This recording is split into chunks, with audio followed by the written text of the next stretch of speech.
Bienvenue sur Parlons de votre mental, le rendez-vous pour venir booster vos ressources psychologiques et votre mindset en écoutant des invités inspirants chaque semaine. Vous souhaitez être performant dans vos réalisations personnelles, professionnelles, tout en étant bien dans vos baskets? Nos invités de la saison 3 nous partageront comment ils font pour développer leur confiance en eux, leur motivation au quotidien, leurs méthodes pour gérer les échecs, la pression, le stress. Ils témoignent sur leur capacité de résilience et leur détermination pour toujours aller plus loin, plus haut, en restant positif. Abonnez-vous, ce podcast va devenir votre vitamine pour vous doper vous aussi à vous dépasser pour réaliser vos rêves. Et si nous découvrions notre invité du jour? Bonne écoute à toutes et à tous.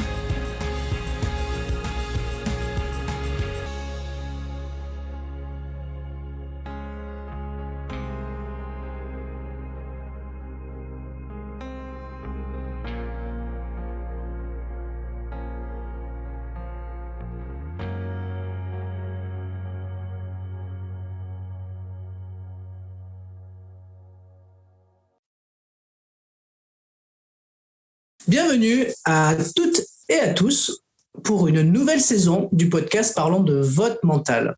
Aujourd'hui, je vais du côté de Montpellier et je vais à la rencontre d'un fondateur et d'un créateur d'une start-up. Donc, le fondateur de l'application Fit Immersion et le patron, le PDG, le chef d'entreprise de la start-up Perform VR. Et du coup, je suis en compagnie de Dimitri Pripkopko. Salut Dimitri. Bonjour Sébastien. Merci pour cette invitation.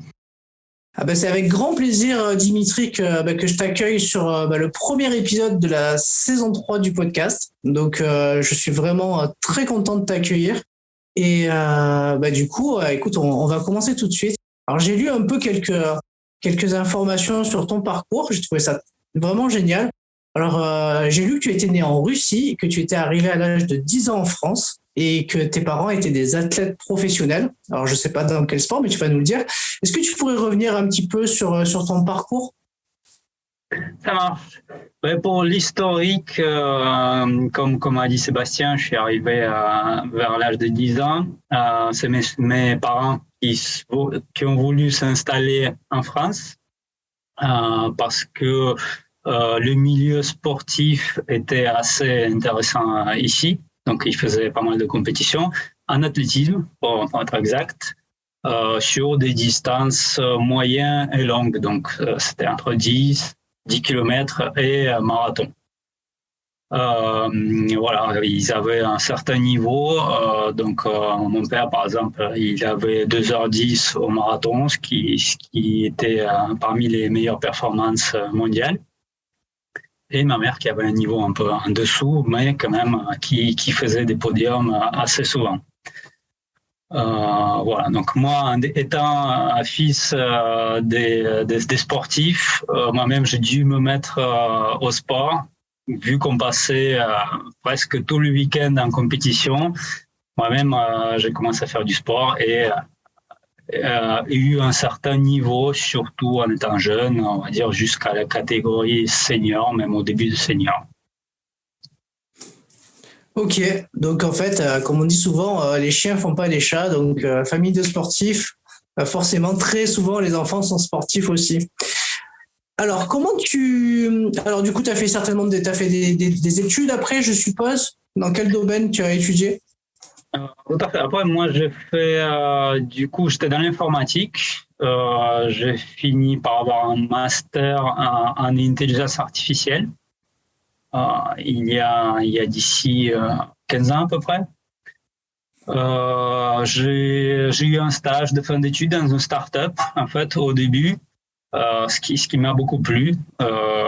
Donc après ça, j'avais travaillé dans des grands groupes aussi, toujours dans la spécialité où il y avait un peu de l'informatique, mais scientifique, pas mal un côté innovation. Donc j'ai travaillé pour une multinationale et après je me suis dit tiens, j'ai envie de me lancer vraiment dans un projet de A à Z de start-up, un peu comme j'ai vu lors de ma première expérience. Et voilà, donc je me suis lancé un peu sur un challenge spécifique un peu dans le sport. Donc, ça rejoint un peu le côté développement scientifique et mon côté un peu que j'avais dans le sport historiquement, je dirais. Ok, alors du coup, tu as développé une application qui s'appelle Fit Immersion. Et si j'ai bien compris, en fait, c'est pour, comment dire, c'est un concept qui permet de te motiver, même si tu es sur ton vélo d'intérieur, en parcourant différents paysages, différentes routes de France ou ailleurs. C'est bien ça? C'est ça. L'idée de l'application, en fait, c'est de simuler une sortie à l'extérieur sur un vélo d'appartement, comme si on était sur un vélo d'extérieur. En fait, c'est venu d'un concept d'une expérience personnelle. Faisant de l'athlétisme, de temps en temps, on devait faire du vélo d'entraînement parce qu'on est soit blessé, soit on est en période de repos où on ne doit plus faire de l'athlétisme et on nous mettait sur des vélos d'entraînement. Et ce que je me suis dit, c'est que le vélo d'extérieur, en fait, c'est très sympa. On découvre de nouveaux lieux, on se balade. Alors que là, on est sur place, on regarde le mur et au bout de 5 minutes, on commence à regarder notre montre et on attend quand c'est que ça se finit. C'est vraiment une torture. Et ce que je me suis dit, en découvrant un peu la technologie de réalité virtuelle, à l'époque, c'était Google Glass qui sortait. C'était vraiment la toute première version d'Oculus. Je me suis dit, et si on utilisait cette technologie en fait pour simuler une sortie d'extérieur tout en étant en intérieur sur un vélo. Voilà, à peu près l'idée. C'est génial. Et tu l'as couplé du coup avec un casque de réalité virtuelle, c'est ça? Tout à fait. Donc la technologie, c'était la réalité virtuelle qui va aller beaucoup plus loin de ce qu'on peut avoir sur un petit écran devant soi. Là, on est vraiment dedans. C'est beaucoup plus immersif. C'est génial. Et puis en plus, j'ai vu que du coup, que tu avais fait la route des crêtes entre Cassis et La Ciotat. Et tu sais, moi, je suis originaire des Bouches-du-Rhône et la route des crêtes entre Cassis et La Ciotat, c'est juste magique en fait. Oui, voilà. C'est un parcours qui est assez sympa, que je démarrais en fait à Marseille, Cassis, puis La Ciotat. Voilà, oui. Ouais, c'est génial. Du coup, il me reste plus qu'à essayer. Hein. Ici, moi, je suis à Paris et il fait pas beau, il pleut et du coup, je vais pas aller faire du vélo. Ok. Alors, si tu connais un petit peu le principe du podcast, on commence toujours après avoir présenté l'invité par un petit portrait chinois couplé, voire avec un petit questionnaire de Proust, pour un peu mieux te connaître. Et puis après, on ira introspecter du coup ton mental et parler un petit peu plus des habiletés mentales que tu as su développer tout au long de ton parcours personnel et professionnel pour arriver à te lancer, créer ta start-up et aujourd'hui être un chef d'entreprise qui développe en tout cas un produit qui m'a l'air bien sympa. Alors si t'es OK, on est parti. Parti. Alors, Dimitri, si tu étais une couleur, quelle couleur serais-tu et pourquoi? Moi, j'aime bien les couleurs plutôt flashy, je dirais. Donc, pour Fit Immersion, on a pris du vert un peu flashy parce que ça sort d'ordinaire. Voilà, c'est surtout quand c'est sur du fond un peu classique comme du noir. C'est ça que j'aime bien. C'est un peu le côté innovation aussi. Voilà, donc couleur un peu qui sort d'ordinaire. Ok, on valide. Si tu étais un livre, quel livre serais-tu et pourquoi? Sur des livres, je dirais, j'aime bien tout ce qui est science-fiction. Lequel particulièrement ça ne me vient pas à l'esprit de suite. Ok, c'est pas grave. Si ça te revient, tu nous le diras après. Okay. Si tu devais être un moment de la journée, quel moment de la journée serais-tu? Moi, j'aime bien travailler le soir. Donc, le soir, c'est vraiment mon temps préféré. Bon, c'est aussi historiquement, quand j'ai démarré ce projet, j'avais un travail à temps complet. Et le soir, c'était le moment où je faisais ce qui me plaisait réellement. Donc, j'aime bien cette période plutôt dans la fin de la journée. Ok, t'as pas commencé tout seul dans le garage comme tous les, tu sais, tous ceux qui. Si, c'est un peu ça. Moi, j'ai commencé chez moi, un peu dans le garage aussi. J'avais aménagé à l'époque le garage quand j'avais besoin d'être vraiment seul.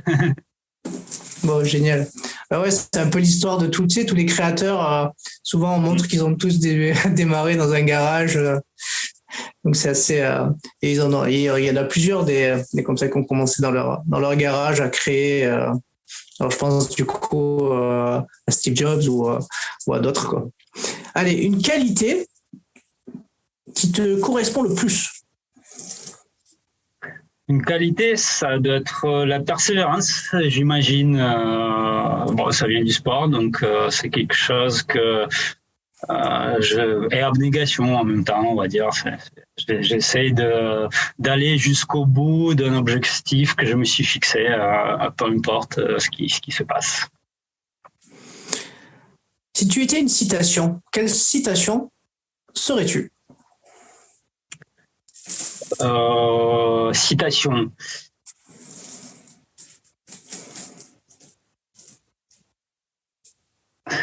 J'ai oublié comment la tourner.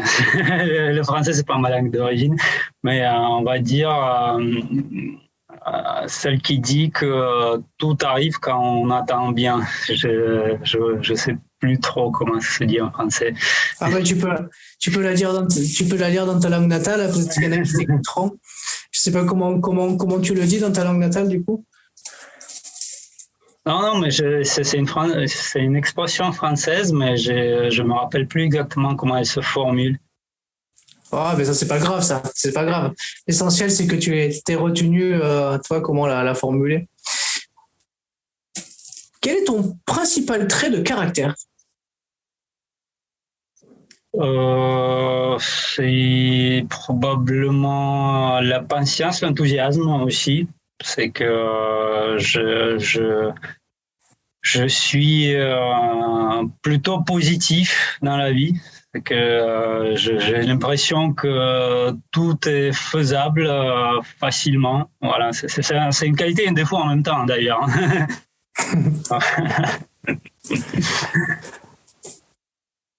Le pays où tu aimerais vivre?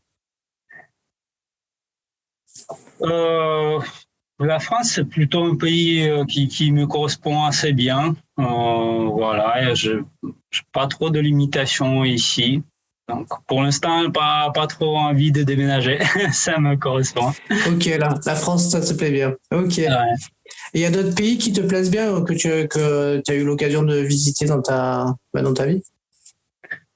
Après, bon, moi, je suis né en Russie, donc en Russie, il y a les côtés positifs aussi. C'est un peu l'interaction avec les gens n'est pas la même. On a des contacts un peu plus facilement qu'on a peut-être un peu moins en France. D'autres pays que j'ai visité, je visitais un peu en Asie, Taïwan, Thaïlande, etc. Là, c'est plus la culture qui me plaît. Donc, en fait, voilà, c'est difficile de dire. Il y a chaque pays qui a ses avantages, ses différences. Et ben, c'est normal aussi. Hein. Ah bah ouais, non, c'est clair. Bah, je trouve que dans chaque pays, de toute manière, il y a des très belles choses à voir, à visiter, et puis comme tu dis, des cultures différentes qu'on peut apprécier également. D'ailleurs, c'est un peu aussi ce que je veux ramener dans l'application. Là, je me suis lancé le défi de filmer des parcours vraiment autour du monde, autant que possible. Et c'est un peu aussi pour faire découvrir aux gens les différents pays qui existent dans le monde avec leur culture, avec les personnes qui l'entourent. Voilà. Ouais, ça doit être génial. Je sais pas pourquoi, je pense tout de suite, je me dis, tiens, ça va être sympa de faire du vélo sur la muraille de Chine, là. Tu traverses la muraille de Chine en vélo. Ok. Allez, encore 2-3 petites questions et après on parle de ton mental. Si tu devais choisir une musique, quelle musique choisirais-tu? Moi, je suis plutôt électron. plutôt électro, donc musique, on va dire, assez rythmique, motivante, qui permet de bosser jusqu'à tard la nuit. Et du coup, sur ton application de vélo, il y a de la musique qui est intégrée? Alors, pour l'instant, non, on est plutôt sur du bruit d'ambiance. Donc, rendre l'expérience la plus réaliste possible. Après, voilà, c'est quelque chose que nos utilisateurs ont demandé. Donc, c'est quelque chose sur lequel on réfléchit à intégrer, par exemple, une web radio, une API de web radio où les gens pourraient choisir. En fait, voilà, après, la difficulté, c'est le goût des personnes et comment faire en sorte que les gens aient la musique qu'ils voudraient bien. Ah ouais, ça serait top. Tu pourrais intégrer mon podcast pendant que les gens y roulent, ils écoutent. Ouais. Allez, en parlant de podcast, est-ce que tu écoutes des podcasts? Et si oui, si tu devais en choisir un, lequel choisirais-tu? Régulièrement, non, j'écoute pas des podcasts régulièrement, mais ça m'arrive, voilà, sur des réseaux de tomber un peu par hasard sur des podcasts intéressants. Moi, j'écoute pas mal des podcasts plutôt dans l'entrepreneuriat. Après, je pourrais pas les citer parce que je me rappelle pas de nom, mais voilà, dans l'entrepreneuriat, j'essaie de m'inspirer un peu là-dessus, oui. Donc, très intéressant le podcast que tu fais. Merci, c'est gentil. Merci beaucoup. Allez, la dernière.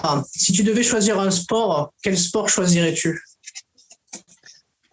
Le sport, moi j'aime bien le foot en fait parce que c'est vraiment un sport d'équipe. Même si personnellement, moi j'étais plutôt dans les sports individuels. C'est quand même voilà, il y a plus d'interaction, plus d'incertitude, et c'est ça en fait aussi qui fait la beauté du sport, c'est que c'est moins imprévisible, plus d'interaction.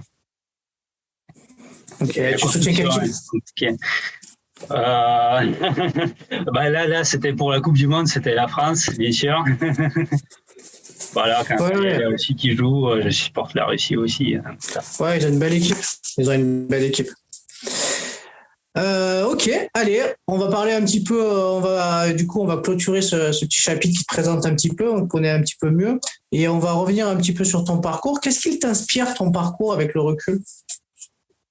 En fait, voilà, je me dis que avec le recul de ce qui s'est passé, c'est que même si l'idée à l'origine elle était complètement folle, c'est toujours possible de la réaliser. C'est vraiment la motivation qui permet d'aller jusqu'au bout et que voilà, on peut tout réaliser, même si ça paraît très compliqué au départ.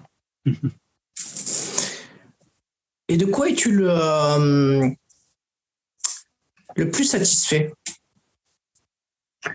Le plus satisfait, c'est d'avoir pu tenir jusqu'à l'aboutissement du produit, jusqu'aux ventes, vraiment, alors qu'il y a eu vraiment beaucoup de difficultés. Il y a eu des difficultés techniques au départ. Il y a eu l'analyse de marché, comment placer le produit, à quel public s'adresser par la suite. Il y a eu des problèmes, bien sûr, pendant la vie de l'entreprise, je dirais, du projet. Et c'est d'arriver jusqu'au bout sur la commercialisation, sur les ventes. Voilà, plutôt satisfaction. Donc, du coup, si je te dis rendre possible l'impossible, ça te parle? Tout à fait, ouais. Voilà. C'est un peu ce que j'ai vécu en réalisant. Bon, en fait, c'est pas ce que j'ai réalisé dès le départ. Dès le départ, moi, je me suis dit tout est possible. Voilà, il y a une techno qui existe. Il y a ce besoin que moi j'ai eu au moins. Bon, après ça, j'ai testé. Et au final, voilà, analysant un petit peu là avec du recul. J'ai démarré quand même là où la techno elle était vraiment à tous ses débuts. Elle n'était pas vraiment utilisable pour le sport. Le marché, il était encore très loin à être prêt à ce genre de technologie. Et au final, voilà, maintenant il y a des ventes régulières, c'est que au final ça a réussi. Bon, mais de toute manière, voilà, c'est parti, hein. C'est parti. Du coup, ça me donne vraiment envie d'essayer. Vraiment. Avec le casque virtuel. Alors, on va parler de mental. Si tu devais définir ce mot, le mot mental, comment toi tu le définirais? Moi, je pense que le mental, c'est pouvoir contrôler ses émotions, c'est-à-dire que se servir des émotions plutôt positives, celles qui vont faire avancer dans le bon sens, et on va dire contrôler ces émotions négatives pour en sortir quelque chose de bien plutôt, voilà, pour toujours progresser, voilà, contrôler ses émotions pour progresser. Est-ce que toi tu te prépares mentalement? Ça m'arrive, oui, tout à fait. Quand on s'attend à quelque chose, par exemple quelque chose qui a mal réussi, il faut s'attendre à ce qu'on annonce par exemple une mauvaise nouvelle. Et dans ce cas-là, il faut aussi se préparer à comment je vais gérer un conflit, qu'est-ce que je vais dire, comment je vais réagir. C'est tel cas, voilà. Imaginez quelques éventualités, que ce soit bien ou mauvais, et savoir comment je vais réagir derrière, pour pas justement trop partir sur des émotions et donner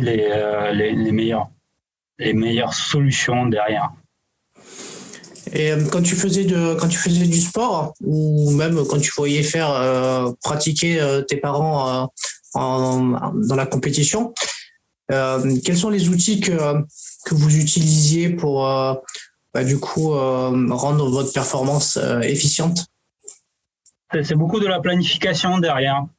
On va être, par exemple, si on va être sur un 5 km, il faut qu'on sache, à tel moment, on va passer à tel niveau. Il faut se préparer un peu à ce qui est imprévu aussi. Si quelqu'un part trop vite, qu'est-ce que je fais? Est-ce que j'essaie de le suivre? Est-ce que je reste derrière? À quel moment? Jusqu'à quel point je peux tenir? Voilà, c'est un peu préparer un peu une stratégie derrière, on va dire. Principalement. Comment tu arrives aujourd'hui à retranscrire un petit peu dans le monde de l'entreprise tout le bagage un peu psychologique que tu as acquis dans le sport? Pour moi, c'est vraiment très semblable en fait, l'entrepreneuriat et le sport, parce que c'est un parcours qui, au début, est très difficile. Quand on commence à s'entraîner, forcément, au début, au niveau performance, on est derrière. C'est un peu pareil dans l'entrepreneuriat.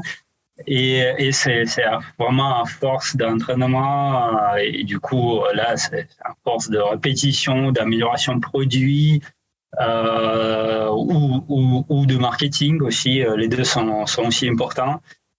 Qu'on s'améliore petit à petit, entraînement après entraînement ou amélioration après amélioration. C'est très semblable pour moi entre le sport et l'entrepreneuriat. Ouais, donc tu dirais que c'est quasiment le même processus, quoi. C'est très semblable, oui, tout à fait. Je vais aborder la thématique de la confiance. Alors, est-ce que ta confiance, tu l'as eue dès le départ ou tu l'as acquise avec le temps? Et comment tu l'as fait fructifier, cette confiance? Alors, moi, je suis plutôt de nature confiant, en fait. Donc, c'est vrai que même naïf, je dirais. Et du coup, oui, la confiance, je l'ai eu dès le départ. Dès le départ, je me suis dit, bon, je sais coder. La technologie, je la connais pas encore, mais bon, si j'ai appris à coder, j'arriverai à utiliser cette technologie-là. Donc, allez, c'est parti. Non, et moi, c'est plutôt l'inverse. Il a fallu que j'apprenne à contrôler, en fait, cette naïveté au final. Voilà. Ok. Et quel rapport tu as ce qu'on appelle le droit à l'erreur, le droit à l'échec? Comment tu traites ça? C'est quelque chose, oui, qu'il faut savoir aborder. Parce que c'est quelque chose qui va arriver. Hein. C'est impossible d'avoir un parcours sans embûches, sans problème, sans erreur. Et il faut même s'y préparer, en fait. Je pense que voilà, en fait, quand je fais une action qui peut être assez importante, qui peut coûter par exemple pas mal d'argent, investi, je sais pas, dans une publicité spécifique qu'on n'a pas utilisée, qu'on n'a pas essayé. En fait, je m'attends à ce que ça peut ne pas marcher. Et du coup, il faut aussi imaginer qu'est-ce qui se passe quand ça marche pas. Et il faut anticiper que ça plante pas la boîte derrière. Voilà, c'est s'attendre. Il faut s'attendre aux échecs. Et du coup, quand ça arrive, ça passe mieux. Ok, ça passe mieux. Bon, après, comme tu dis, c'est vrai que il n'y a pas de réussite sans échec. Hein. Forcément, c'est de laisser erreur et dans tout, hein, que ce soit le sport, l'entreprise, tout. Hein. Et après, oui, les échecs, ça permet aussi de s'améliorer derrière. Un échec, il faut le transformer en leçon derrière. Voilà. Ouais, je suis bien d'accord avec toi. Si je te parle du regard des autres, est-ce que le regard des autres, c'est quelque chose tu as toujours vécu avec, ou c'est quelque chose où tu as eu besoin de t'en affranchir pour avancer dans tes projets? Le regard, je l'ai eu pratiquement tout le temps, hein, du coup, que ce soit ma famille ou des gens externes. Je développais quelque chose d'exotique, on peut dire. Donc, forcément, il y a eu beaucoup de regards qui me disaient, mais qu'est-ce que tu fais? Les gens, c'est complètement étranger à ce qu'ils ont l'habitude d'utiliser. Et en fait, au final, ce regard-là, critique, au contraire, il m'a donné de la force en me disant, mais attendez les gars, je vais vous prouver que ce que je développe, ça va fonctionner, hein, ça va être sur le marché, et vous verrez que vous avez eu tort. Donc, au final, au contraire, ce regard critique, il m'a plutôt donné la force. Bah ouais, ok. Parce que souvent, c'est vrai qu'il y a des regards qui peuvent être bloquants pour certaines personnes et du coup, ils osent pas, ils se lancent pas parce que du coup, ils vont un petit peu dans le regard des autres. C'est-à-dire les autres arrivent à persuader que finalement, ça va pas marcher et alors que la plupart des gens que j'ai rencontrés sur le podcast, ça a été plutôt l'inverse. C'est-à-dire soit ils s'affranchissent du regard des autres et comment dire, c'est pas leur problème. Soit alors ils prennent les critiques comme de la force et les négatifs en tout cas pour de la force et les positifs pour aussi pour avancer quoi. Ok pour le regard des autres. Donc tu disais que tu étais quelqu'un de plutôt optimiste, positif. Comment tu fais pour optimiser ça au quotidien?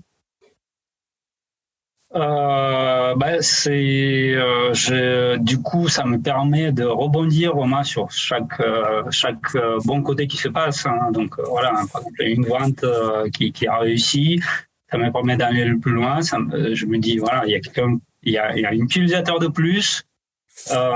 Donc allez, il faut continuer à améliorer le produit derrière et voilà, cet optimisme, en fait, c'est vraiment le moteur, on va dire, de l'avancement de la boîte et du produit derrière. Je me repose jamais sur les lauriers et plus, on va dire, il y a des aspects positifs qui arrivent, plus moi je pousse le produit plus loin derrière. Ok. On parle motivation ? Ok. Allez. Alors, pour te motiver, quelles sont tes astuces? Comment fais-tu? Pour me motiver, un peu comme je dis, en fait, j'essaie de m'inspirer vraiment de ce qu'il y a de positif qui arrive dans la journée. Et quand il y a beaucoup de négatifs, j'essaie même de trouver, dans le négatif, en fait, il y a toujours du positif. Il y a une leçon derrière. Par exemple, on n'a pas eu l'appel d'offres, tiens, que chouette, ça nous donne du temps pour développer une fonctionnalité qu'on n'aurait pas eu le temps de faire si on bossait sur un autre projet. Voilà, c'est un peu comme ça. Ok, donc tirer du positif, quel que soit quel que soit ce qui arrive, du coup, ça te permet de te motiver. Et je pose souvent une question aux entrepreneurs qui est la suivante. Est-ce que tu penses qu'il faut avoir un plan pour réussir? Le plan, oui, il faut en avoir un minimum. Bon, il faut l'avoir à un certain moment. Au départ, par exemple, ça peut être compliqué hein, si on n'a pas, on sait pas clairement comment on va mettre en place l'idée. Au départ, on est vraiment drivé par son enthousiasme, on va dire, et on va essayer de trouver des informations un peu autour. Mais un moment où ça commence à être un petit peu clair, forcément, il faut planifier comment on va faire pour arriver à un tel but, produit, voilà, telle étape qu'on s'est fixée derrière. Sans ça, non, ça va être trop compliqué. On risque de ne pas avoir le temps qu'il faut parce qu'on n'a pas planifié les étapes à faire, et on arrivera à temps soit qu'on n'a plus d'argent, qu'on n'a plus de temps, et on ne va pas arriver jusqu'au bout du projet. Ok, donc il faut au moins un plan, au moins pour commencer. Et après, c'est clair, oui. Et après, ça s'ajuste, je suppose, en fonction des aléas. Bien sûr, ça, le plan, il ne faut pas non plus que ça soit la Bible. Ça se change très souvent derrière, ça c'est clair. C'est un peu comme dans le sport, finalement. Oui, tout à fait. Le sport, c'est plus rigide, je trouve. Le sport, c'est plus rigide que l'entrepreneuriat, enfin l'innovation plutôt.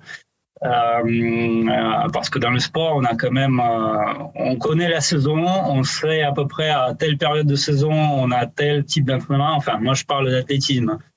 Et après, oui, il y a des blessures qui vont arriver, qui vont faire changer ça. Mais voilà, s'il n'y a pas de blessure, si tout se passe bien, le plan quand même il est beaucoup plus rigide que dans l'innovation, où en fait on part un peu dans l'inconnu et où on s'adapte au fur et à mesure. C'est beaucoup plus open. Ok. Alors on parle de gestion des émotions. Alors derrière la gestion des émotions, on met souvent la pression que peut ressentir l'entrepreneur, le sportif. Ça peut être du stress positif, ça peut être du stress négatif. Toi, comment tu fais pour gérer des événements importants où tu pourrais être sous pression, ou est-ce qu'il y a des moments où tu as du stress, et quels sont les outils que tu utilises, toi, personnellement, pour bien vivre ces émotions? Moi, je me décompresse un peu comme tout le monde, donc soit en écoutant de musique, ça m'arrive de m'isoler en fait complètement. Voilà, je m'isole pas mal dans le code. Donc, je vais développer une nouvelle fonctionnalité, comme ça je ne vais pas réfléchir à certains problèmes. Et en fait, certains stress, souvent, il va passer avec du temps. Par exemple, si on apprend une mauvaise nouvelle, on peut réagir mal sur le coup. En y réfléchissant un peu sur du long terme, en fait, on trouve une solution derrière. Et voilà, c'est un peu moi, souvent, ça va être un peu un s'enfermant. Au pire, je prends une bière. et voilà, oui. Ok. Alors, tu parlais de gestion un peu tes émotions en allant coder. Je pense que c'est un peu un lien avec la concentration, parce que je pense que quand tu codes, en fait, tu dois développer une certaine concentration pour être focus sur ce que tu fais. Comment tu fais pour optimiser cette concentration?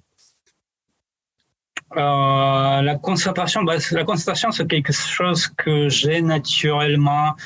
Et donc, moi,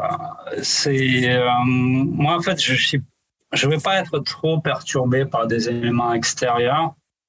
Et c'est quelque chose qu'on acquiert aussi avec le sport, en fait. On doit être vraiment focus sur son accélération, par exemple, et pas être perturbé par quelqu'un qui te double, etc. En fait, ouais, c'est quelque chose qui s'apprend pas mal dans le sport, je dirais.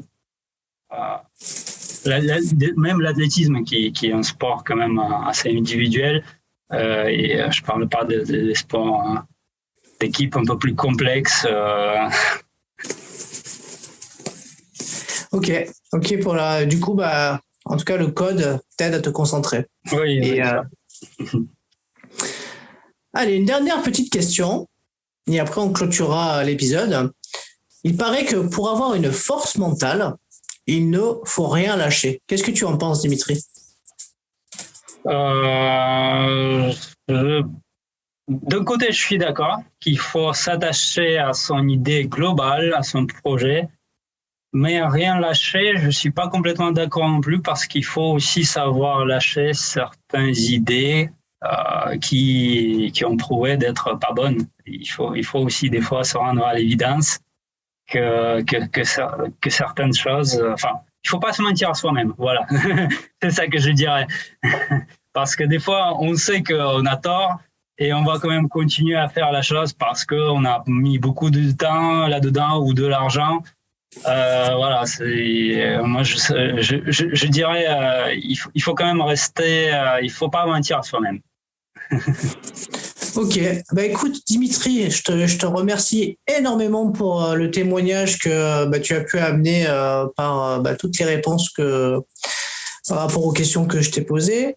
La tradition du podcast veut que je laisse toujours le mot de la fin à mon invité pour parler de quelque chose qui lui tient à cœur. Quelque chose ça peut être quelque chose qui t'anime, quelque chose qui te plaît, ça peut. Et est-ce que tu aurais quelque chose à nous, quelque chose que tu aimerais, en tout cas, que nos auditeurs puissent entendre en lien avec ce que tu veux. Ça peut être une cause associative, ça peut être quelque chose qui te tient à cœur, en tout cas. Une cause associative, je sais pas trop. Moi, un rapport avec ce podcast, pour les gens qui écoutent, qui se disent est-ce qu'il faut se lancer ou pas, moi je dirais que si on a l'état d'esprit qui va avec, il faut pas hésiter, il faut essayer. C'est quelque chose qui va complètement changer en fait votre vie. L'entrepreneuriat, ça va être complètement différent par rapport à ce que vous pouvez vivre, par exemple, en travaillant pour quelqu'un. C'est un peu mon conseil. Ok. Et du coup, avant de te quitter, si on veut te contacter, aller voir les produits que tu développes, on fait comment? Fit Immersion, voilà, c'est présent sur Internet, que ce soit sur notre site ou même sur des boutiques en ligne. Vous pouvez discuter avec nous, on a un petit chat et on répond, on est actif sur les réseaux, Facebook, Insta, Twitter. Voilà. Ok, écoute, merci beaucoup Dimitri pour ton temps.